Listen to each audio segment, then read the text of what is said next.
Uh, yeah. Hey, everyone. Today I have a special guest. Someone that I've listened to for a good while. I don't know. It's been years.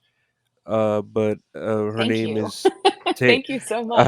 Tay Phoenix is my guest today, and I'm sorry. I don't want to like insult you. What are your pronouns do you go by? Oh, Uh, they, them, she, her, he, him all make me perfectly happy. Okay, great. No, I didn't want to get in the in Oh, that, thank you for off the wrong. asking. Yeah, I don't want to get off on the wrong foot already. But I don't remember specifically. It might have been Pledge Music if I found where I found you. If you Maybe? remember if you remember Pledge Music, and I do. it went down in flames, but I remember hearing this one song, and I still have it on my iPhone too, Let the Light In, and I really loved it. Like, I've never been to Georgia or to Memphis, Tennessee, God, that was so and long ago, but yeah, I'm really delighted that you like that song. Thank you. yeah, You and my husband, it's his favorite. and you had two versions of it actually, and I can't find the other one, but it's like a more upbeat version. Yeah, I'll Uh, send them both to you. They're not on the social like the streaming platforms anymore. But I'll send you both versions That's of it. that's great. No, I don't remember if you. I was looking like, did I get an EP from her, or did I get an autographed one from Pledge Music, or maybe I just I think it might have been on pledged. Kickstarter. I because I did really that album was associated with the Kickstarter campaign. Yeah, it might have been, but I really love that song, especially that slower version, because it your voice is like real beautiful, very old sounding, like Amy Winehouse type lounge singer. And yeah, I really love pop music, and when I saw your email, I was like, "Oh, she's still making music. That's great." Let me see if she'll give me the opportunity to talk to her, and I appreciate your time today. Uh, Yeah, you thanks for know, having me. This is y- great. yeah, no, it's great, and let me see. So I saw and I didn't even know this. I was checking out your website, and you had some activism done where you sang Sarah Bareilles' "Brave," which is a great song too. I love Sarah Bareilles. But you sang it like in the middle of a area where protest is forbidden. How was that? How did you like get to Well, do that? so to set the stage, this was in January of 2020. So the then president had used the American defense aid to Ukraine as a cudgel to try to coerce Ukraine into investigating now President Biden's son. Hmm. And he was impeached. The House impeached him for it. Um, and so I flew to DC and met up with a group of people who were the Swarm the Senate movement, just some really extraordinary activists from all across the country were there.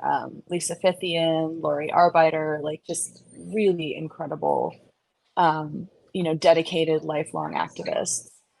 And, we hounded uh, Republican senators about their oath of office, about the high crimes and misdemeanors that were present. Um, and sorry about the sounds in the background. No, I'm sitting no in the dining worries. hall. But uh, so that was sort of the stage for it. And it was really clear to me that there were a lot of Republican senators who were very unhappy with um, the degree to which Donald Trump had created this incredibly toxic atmosphere. And um, but were they going to expend the political capital to actually vote to remove him from office? Um, and so, I wanted to call on them to be brave, which is, the title of that song. So Yeah. I got a group of people together. The wonderful people from Hernan Rest and Indivisible. Got to give them a shout out. They were right there. And some dear friends got together and we formulated a plan to have me go out into the middle of the rotunda, which is in the Russell building, the Senate Russell building, and perform Brave. And I was arrested for doing that. So it's you're not allowed to make a ruckus inside of the Senate buildings. Mhm. They ask people to be, quiet and not disrupt business as usual. And I was being disruptive, so they arrested me and they booked me and brought me in. And the officers who took me into the elevator to bring me down to where the police car was waiting. As soon as the doors closed, they were both like, "That was the coolest thing I've ever seen. That was so amazing." It's like they're like, "Don't tell our captain we said this." And then as soon as the doors opened, they were like, "It was great." Well, Um, I'm sure that's better than what everyone else does. You're doing a great performance of a great song, and everyone else just kind of like probably blasts a megaphone, yelling, whatever profanities or obscenities off the top of their lungs. So, that's not. I mean, that sometimes people do that, but largely activists are not. It's really carefully thought out, and hmm the people who are the most effective are very judicious about when they deploy tactics like that. hmm no, but that and to for anyone like even just performing live takes a lot of what you call like guts, let alone doing it in an area where you're gonna get Arrested penalized, arrested for for it. doing it, yeah. Yeah, it takes even more guts, and no, that's that sounds amazing. Like it, to it was it was a huge privilege to be able to do that. And then to so Senator Romney, uh 3 days after that, became the first senator in American history to vote to remove a president of his own party from power. mm, And I was actually able to connect with his staffers around that performance. um and you know I disagree profoundly with Senator Romney's general position on just about everything. But he does have a moral compass. I think it points in the wrong direction, but it exists. Whereas for a lot of politicians these days, and I'm just going to say a lot of Republicans these days, there is no moral ground. They just do whatever is immediately politically expedient. And that's really unfortunate. And having that degree of solidarity between people who are on the very progressive bleeding edge of the left, well, while not sort of tipping into the territory of some of the kind of more, I don't know, I don't want to say crazy, but there's certain parts of the left that are a little much for me. um well, on both but sides, on yeah. this the left and the right are different, Oh but yeah. yes, there's some extremism that happens across the political spectrum. But to be, as far left as I am, and to connect with people who are as, far kind of center right as Senator Romney is, um, that's a tremendous amount of solidarity to have across a pretty big divide, and that moved me. That really moved me, and I think it moved a lot of them too, a lot of that office and those staffers. I think it was kind of a powerful moment, where we could connect as Americans, and at a time when it's so difficult to do that. Yeah, especially to connect with song or anything, and it not be some sort of tragic event that makes us have to connect, sort of like a Hmm. Like nine like a 11. like another 9/11 or something. And it's good to find, how you said, like solid ground for all of us to maybe compromise and you know live with I mean, each I other don't know. because I'm we're all pretty human. uncompromising, but when it comes to certain things anyway, but being able to, find that capacity for us to work together. I mean, the art politics is the art of the possible, and especially when you're inside of the system. So, just figuring out how to maximize what's possible. No, that's a great attitude to have. And I saw recent, off your email. you have this blog post written where you're a natural. A Uh, natural. That's right. yeah, which is very very very clever as far as like you go into your your music, but then also your saying about your autism Hmm. and sort of like taking it as oh no, I know I have this, but I'm gonna use it. Do you think of it as like a hindrance or more of a sort of where it helps you more, Mm. or do you just see it as like, hey, I'm gonna make it through this, for your songwriting and your musical, or even just your day to day sort of existing. Yeah, I mean, there's a lot there. I think the simplest way to put it is that I love being autistic. I'm very proud to be autistic. I think that it gives me certain, at least for me, it gives me certain superpowers around pattern recognition, in particular, and that gives me a view of the world that I would never ever give up for anything. The world isn't set up for people like me. The music Hmm. industry is certainly not set up for people like me. That is something that I would like to change. I would like to, when all is said and done, I would like people to remember me as being someone who made the music industry more accessible for disabled artists in general and autistic artists in particular. Hmm.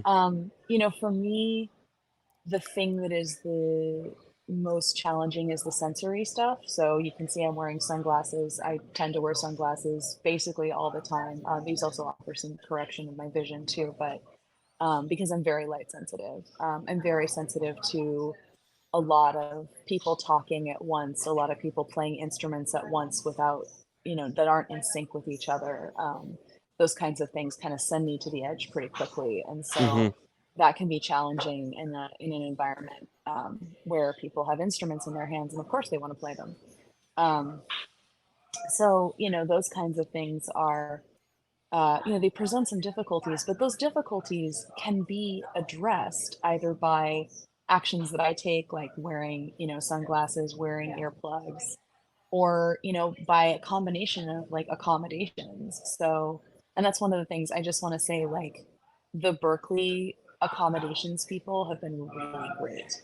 Um, there's been a couple of snafus, but they've helped me iron them out, and they clearly really care, and that means a lot. So, um, basically, like for example, in some of my classes, I have this accommodation that, um, if the class is playing at the same time and we're playing different things, there's a time limit on how long that can go on before it has to stop.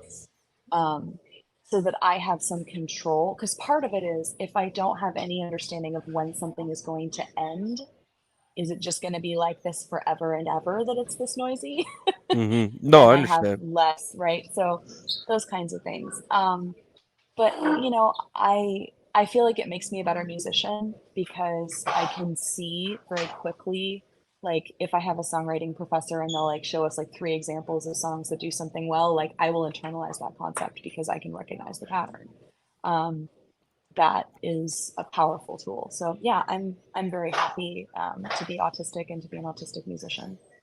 No, it says a lot because I know, and I've talked about it a lot with the people I engage with as far as my audience. I cope with a lot of anxiety that's crippling. I wouldn't. It may be autism. Autism. I don't know. I haven't really gotten checked, but I do have a lot of anxiety, so I do like praise you, that you're able to cope with it, and then how you said the university itself, helping you or knowing of it, but then also to turn it into a positive, how you say you're able to use it as your superpower to to help you be a better writer, and that's always good to turn that negative, that it seems negative at first, of course, how you put it, Yeah. but then into a positive, and just keep completely reverse it. So that's always I would say it's a neutral, right? A natural state of being that in our existing system comes with positives and negatives. And I think that the negatives, like I said, can be largely addressed by either my own actions or environmental adjustments. Um, but it just is. Autism isn't good or bad. It just is. Yeah. It's just a way that people are in the world, and and we have a lot to offer. And I think people are starting to understand that more and more. Yeah, and you learn to you said cope with it, and use it as a positive, and that's great. It's high praise to Thank be you. able to do that, and then to talk about it openly too. Not be ashamed of it is always great too. I know that's how I feel sometimes with my anxiety. It's like you want to be ashamed of it because it keeps you from doing what quote unquote normal people are able to do, but to uh not be ashamed, but to also make it as a positive is great. I saw in your was it your email or your website, you had talked about COVID really bringing you down and knocking Yeah. you into a major depressive episode. Yeah, so Uh, it was, I don't know if one brought the other on or exactly what happened, but I mean, well, actually, because no, so this is a depressive episode that happened first. I had a big falling out with a couple members of my family pretty early on in the pandemic. hmm And it brought up a lot of really old childhood stuff that was not dealt with. And, and that, kind of sent me down a road of being pretty buried. Um, and just as I was starting to dig out from under that and kind of get ready to, you know, uh, I mean, I had already been working on the EP. It was just like, okay, now I need to go into like serious, like drive mode. Then I got COVID. And I had, long COVID for about 8 months, which was Jeez, just, oh my God, it was so bad. jeez. Um, it caused problems with my shoulder because it caused a bunch of inflammation.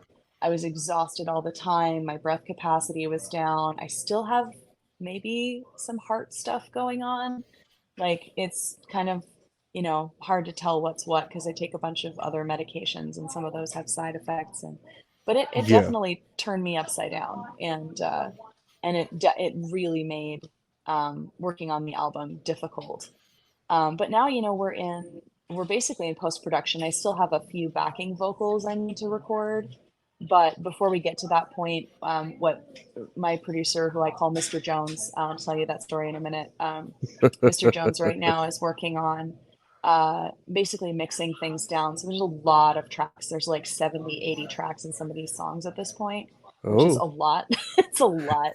So he's like, okay, we're gonna like mix down, do the effects on all the guitars, get that into one wave file, like just simplify things a little bit so that by the time I get back from this program, we'll be at a place where we're ready to like put the final polishing touches on everything.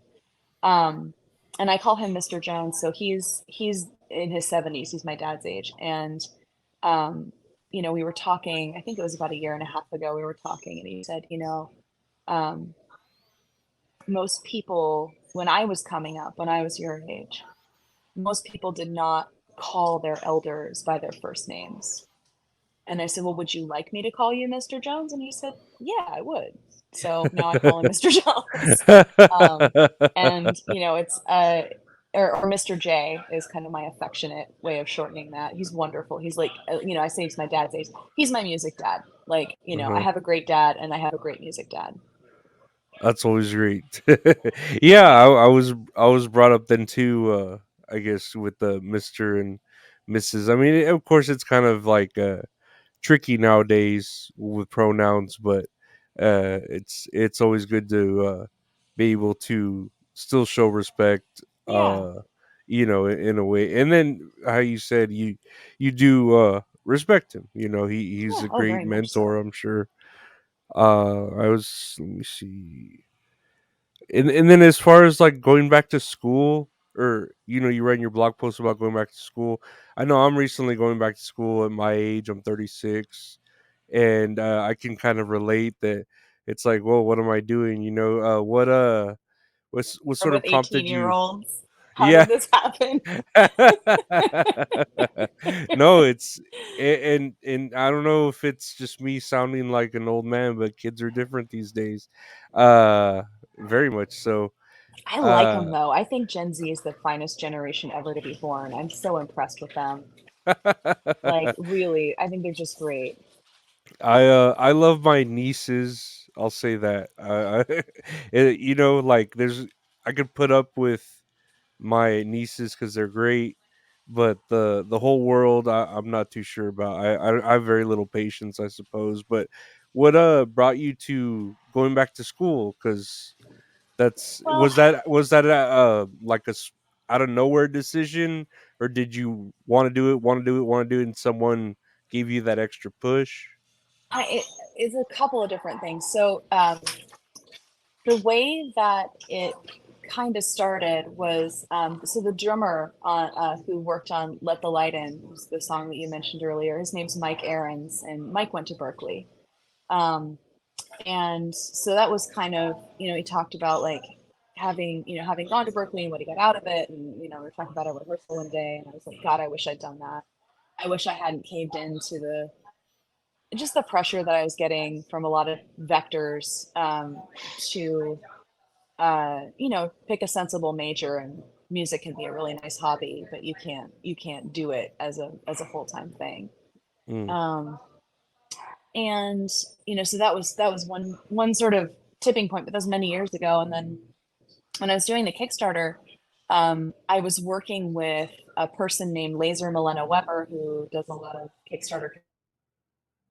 Um, and they have a book that's through Berkeley Press about crowdfunding for musicians. And so I had been reading that book, and I just, it's sort of that Berkeley logo kept jumping out at me from the back of the book, and I kept thinking, huh.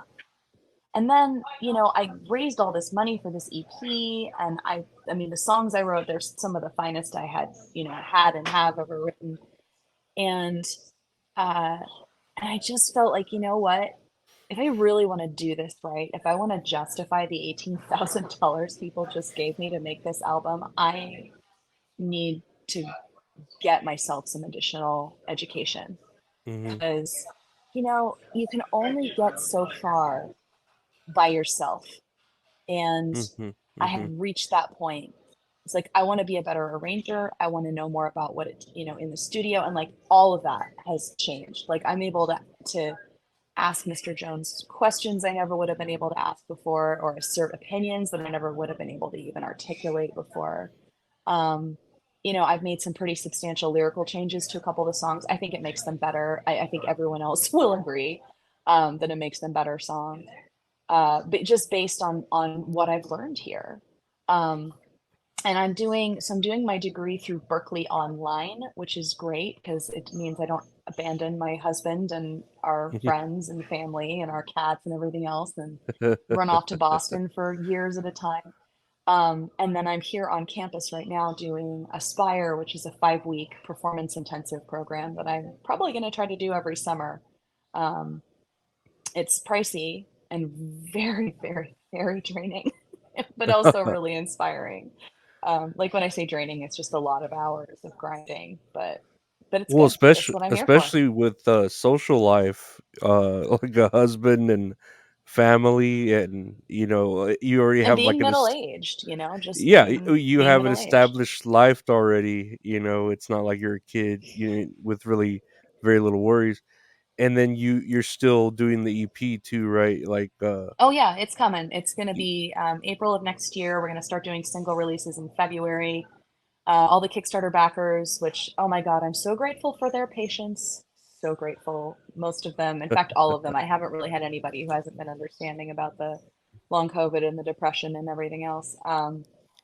But you know, I want to get them their thank you gifts, their downloads by December. So that's kind of the timetable we're working from. And then there's going to be a West Coast tour. There's going to be an East Coast tour. I'm playing, well, I shouldn't say it yet because it's not fully announced, but there's plenty of opportunities coming up for me to perform and share my work with people and, in support of this thing that everybody invested in, and in me as an artist. And, just over and over again, I come back to how grateful I am for all of it. It's pretty incredible. Well, no, you're a talented, writer, singer. I know, like I said, when I saw your interview, I was like, oh man, she's still making music. That's great. And yeah, that one song is just, I don't know. I'm not saying I haven't heard all your other stuff, but all it takes is like one song. Oh yeah, totally. Yeah, and I'm just like, man, this is a good song. Why I always said that, like, why isn't this everywhere? You have your, of course, the bubblegum pop music or whatever radio hits that play everywhere and get the billions of hits, but I hear, someone like you, like, who put their heart and soul into a song, and other things, I'm sure, blood, sweat, tears, and it shows, and it's like, why isn't this everywhere? uh I mean, it, I can try to answer that a little bit if you want. Yeah, no, please, So please. first of all, my goal isn't to be everywhere. There's a lot of artists who, who aspire to that, who want to play Wembley Stadium. It's not that I mean, if somebody said, "Hey, you should play Wembley Stadium," and that was actually an option, I'm not going to say no. But, what I want is to reach the people who really share my understanding of the world and want to connect around it.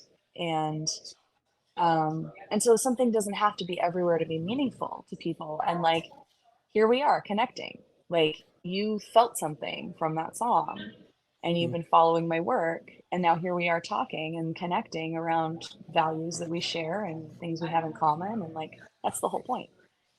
Yeah, and it's been years. I cannot recall how long I've had that song, like, on my playlist, on I think my it was like iPhone. 2013 that I released Yeah, that. So yeah, it's been 10 years. I remember even you had done a album cover that was black and white, and I remember printing it out for my niece to color because Yep, that was that album, Outside the yeah, Lines. yeah. Yeah, that's not on any of the streaming services anymore. I have a couple of songs from it that I re-released. But I eventually want to remaster a lot of those songs and put them on um, on one kind of compilation Hmm. of like the things that I'm the proudest of from that era of my life. No, yeah, that was, I don't know. It was just something that resonated with me and still does. How you sound, how great it is, and I look forward to the new music you're putting out. I don't know. It's great that you didn't fall off, or you weren't hindered by, obviously, these things that were going on in your life, whether it be COVID, your major depressive episode, or even autism, you using it to, you know, Yeah. help you. Uh, Well, that's why when I was coming up with a stage name, I picked Phoenix because, Phoenix is the bird that keeps on rising. Like there's just no stopping it. And, I fall hard, but I bounce back. no, that's great to know. And I saw on the website, you're not on Twitter. You had a demise on Twitter. How did? I, oh God, I joined Twitter in November of 2006. So I was on Twitter for basically my entire post-college adult life. And um, I'm going to wait for those sirens to stop. I don't know if you can hear them on your end or not, but Just a little. yeah. So, but when Elon Musk bought Twitter and turned off the anti-Nazi features, I was not interested in, supporting that or giving it the content that I was creating for free. And so now, I've created this Substack, which that platform was recommended to me by one of my business professors here at Berkeley. Um, and, uh, you know, basically being able to share the thoughts about the world that I was sharing on Twitter and the music that I was sharing on Twitter. in a place that has more anti-Nazi features. They're not perfect. They've had some problems, but they are turning on the anti-Nazi features. That's always good. Yeah, don't want Yeah, no, Nazis. Definitely not. no, No Nazis allowed. no. Nazis are they're done. Or at Yep. least they should be. Like, Well, come and up that's with that's something the new. thing. It's up to all of us to make sure that they are done and that they stay done. Um, which is, requires vigilance and a willingness to push back when they enter the public sphere that way. Those freaking Nazis. They always, what is it? You cut. It's like the Hydra. You cut one Yeah. head, and then three more pop up. Yeah. Uh, and I was just gonna ask your opinion on this. Uh, lately, with AI, and I ask everyone, because AI has so many features in a lot of different things, and lately, I think I saw Grimes, the artist, saying, hey, if you make a song with my AI voice, I'll give you 50% of whatever it makes. Essentially, because they're doing all the work with Hmm. the Grimes AI music. How do you feel about AI being in music? Would you have you utilized it? Would you utilize it as a tool to either write or compose? Music. I think that there are applications of AI that are potentially useful. You know, I think that in terms of songwriting, I think it can sometimes help you to make sense of what you already have. So you can say, hey, I've got this idea for a song and I've written these lyrics, and, you know, what are some words that rhyme with this or that are imperfect rhymes for this? Or, you know, can you map all of the stressed and unstressed syllables of these phrases for me? Like those kinds of things are AI can be used, for that, and I don't see any problem with that. I love the idea of, so we're at a place now, we're at the cusp of the spatial computing revolution. Hmm. So Apple's goggles product is coming, Mm. and that's going to be amazing for musicians because we are constantly trying to figure out how to create things people will actually buy, not stream, buy. Because that is, for a while we had CDs that everyone would buy, and album, vinyl that everyone would buy, and then that went away with Napster, and then started to come back with the paid downloads, and now we have the streaming services which just pay us micro pennies. Like there's no money on Spotify unless you're, someone who's getting a million streams a day. Hmm. Um, and so figuring out, and it's not about the money. Like I'm not here to get rich. Um, but uh, I do want to be able to support myself, right, as an Yeah, artist, of and be course. able to invest in my work. And in order to do that, you need to get paid. Hmm. Um, And, so what's going to happen is artists will create. I mean, you remember when Beyonce came out with Lemonade, right? This visual album, and it was so rich and so intense. We're going to have 3D experiences, right? People are going to be on the holodeck experiencing an album or a live performance.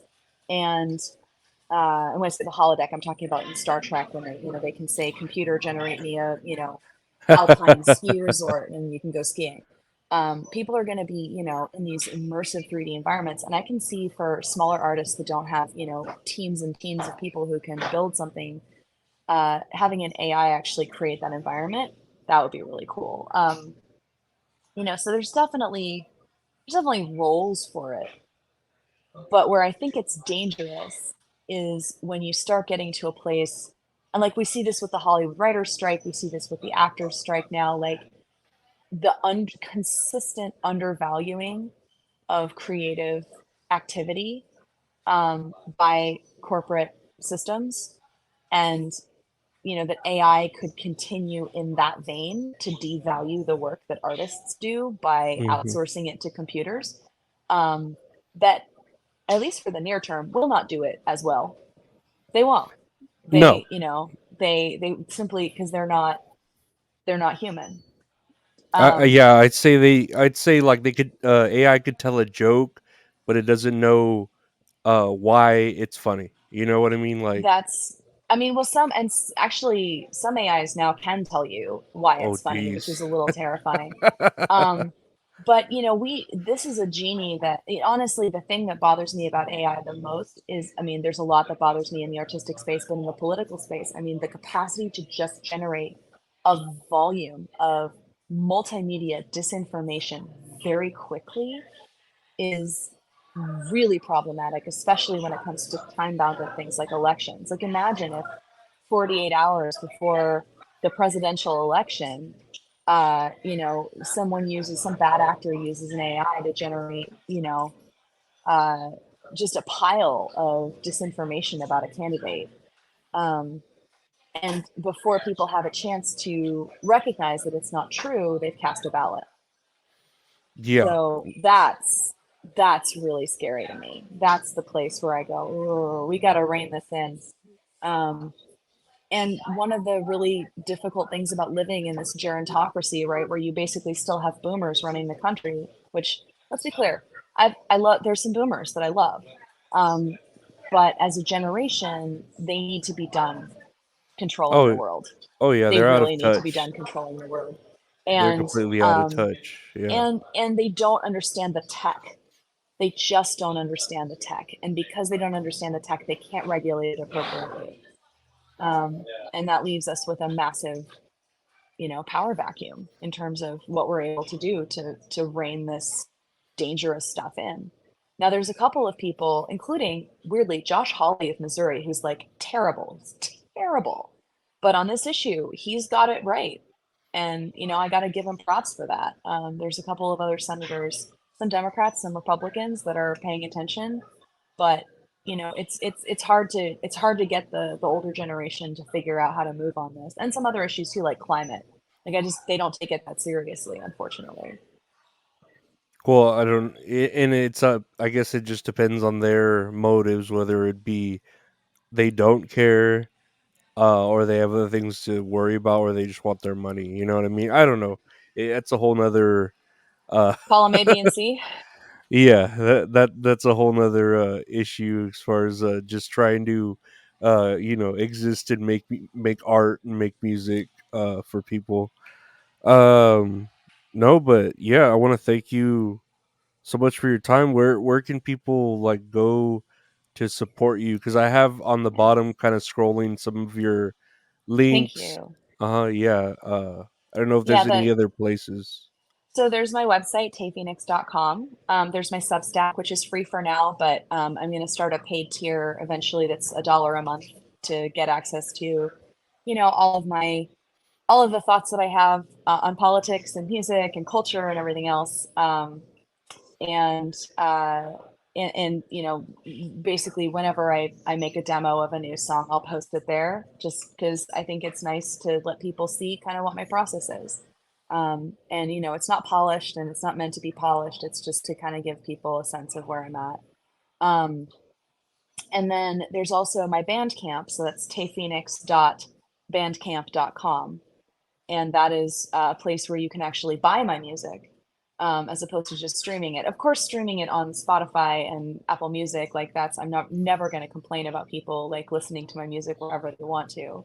But if you want to invest in me as an artist, the places to go are the places where it's our space. It's not Facebook's space. It's not TikTok's space. It's not Spotify's space. It's not Apple's space. It's a space that belongs to you guys and to me, where we can connect and talk and share and not be mediated by these big companies. Yeah, and the support goes directly to you as far as helping you further make the music, or help with the creative Right. side of it, the Exactly. business side.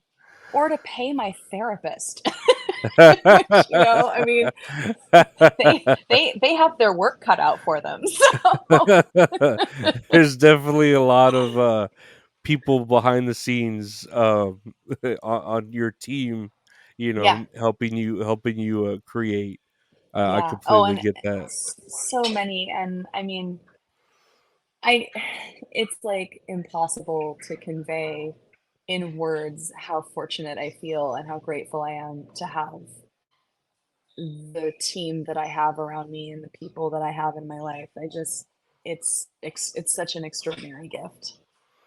No, and that's great to hear. I especially, I can't say I've been following you, the whole time, but I remember, supporting you back then, and then sort of seeing any updates maybe you might have sent through email, and then now, to know you're in a good place and that you're about to release new, I saw the demos, but you're about to release your new EP, and I don't know, it's nice to see that you've haven't fallen off that, because No, never. after, yeah, That's after never going to after happen.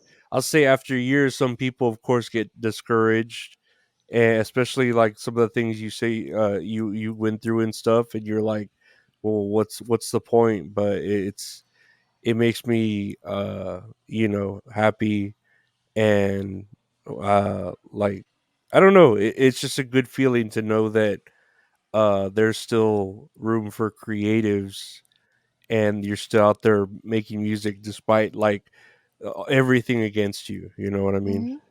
Well, and it's just you kind of have to.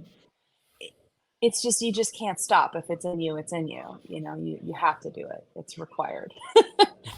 Required by dint of existence. Um, you have to do it. And I'm not, like I said, I'm not trying to create the Wembley Stadium thing. I'm trying to create a community of people who understand each other. Community of people who believe that a better world is possible, who are aware of the ways in which their own personal transformation can affect that better world, and um, and who want to listen to music that makes them think and feel and cry and laugh. That's not just about kind of getting you up and getting you through the day, but actually really making you connect with yourself and with other people. That's what I'm here for. No, I love that. With that, I think we'll end this interview. I want to thank you so much for, Oh, thank you for having me. It's really good yeah, to see you face to face. yeah. No, it's amazing. Like I said, I've heard this song. It's been on my playlist. It'll be there like forever on my iPhone. Everyone that I switch to, upgrade to, it stays with it. And it Well, was why don't just, huh? oh, sorry, I didn't mean to cut you off. No, no. Yeah, I don't know. Like I said, whenever I first heard it, it's just like, this is a good song. And then even that other version, I love. I love when people, how you remixed it or did it, where it's like Yeah. a more upbeat sounding, but it still has those real, like, down to earth So lyrics. the way that that breakdown mix happened, so I don't want to say a big fight, but my producer and I were butting heads in the studio around that song. Um and so I was tearful. I was really upset. And we were like, okay, let's use this.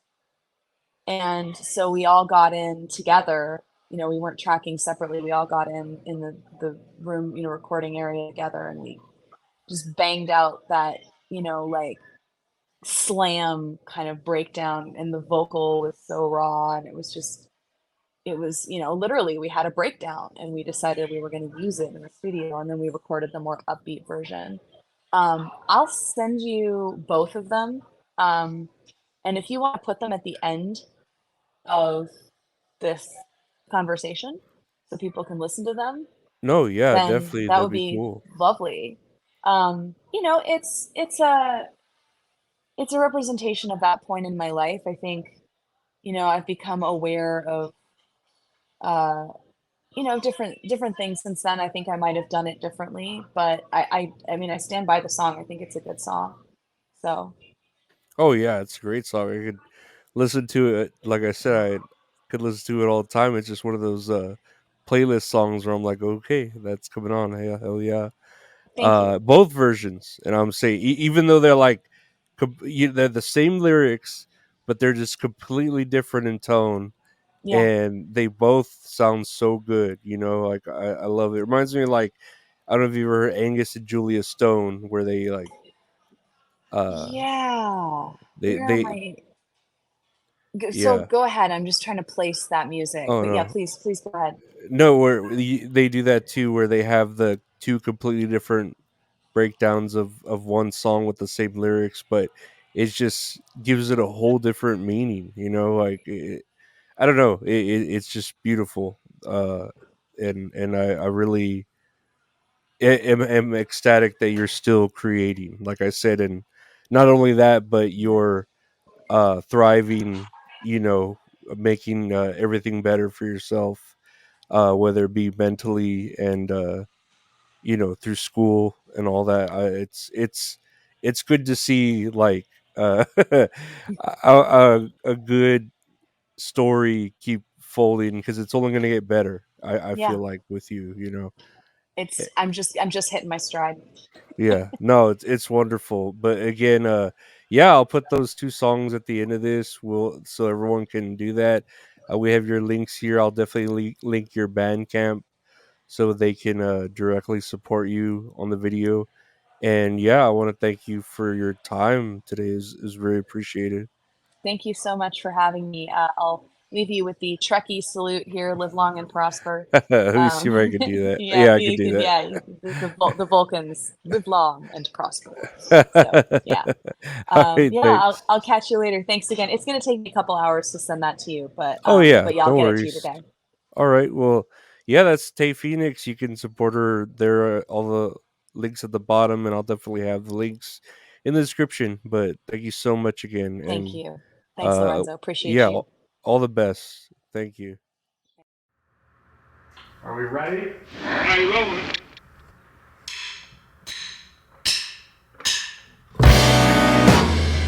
Hey, yeah, yeah. Hey, hey, yeah. Hey, hey, yeah. I've never been to Georgia or to Memphis, Tennessee. Never been down on the bayou or to Jackson, Mississippi. But I know the soul song comes from that part of the world.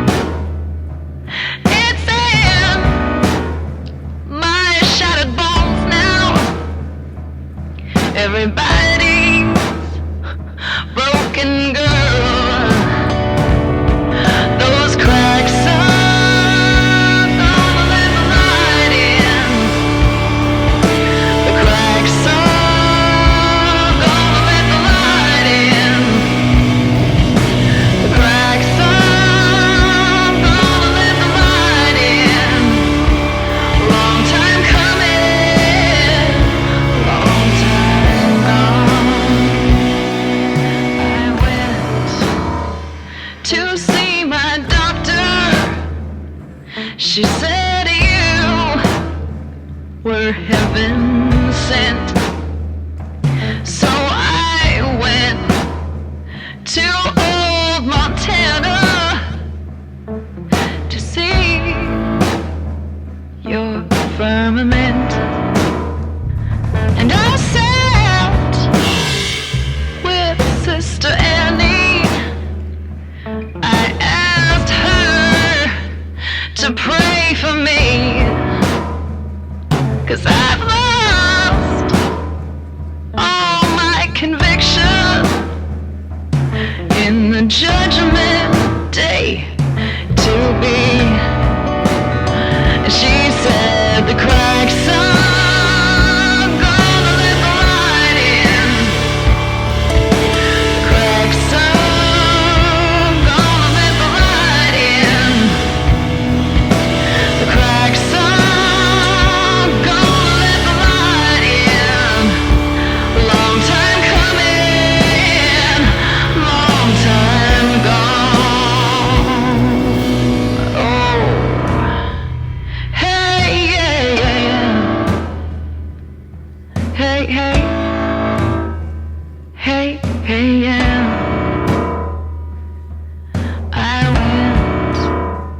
down to the station just to watch the trains roll in. And I wondered if it was worth it to watch them roll out again. And I heard the whistle calling, saw the light of the Empire Line, and I asked who might be listening, who might send me down a sign. And I heard the crack song, gonna let the light in. The crack song, gonna let the light in. The crack song, gonna let the light in. A long time coming, long time gone. Crack song, gonna let the light in. The crack song, gonna let the light in. The crack song, gonna let the light in. Long time coming, long time gone.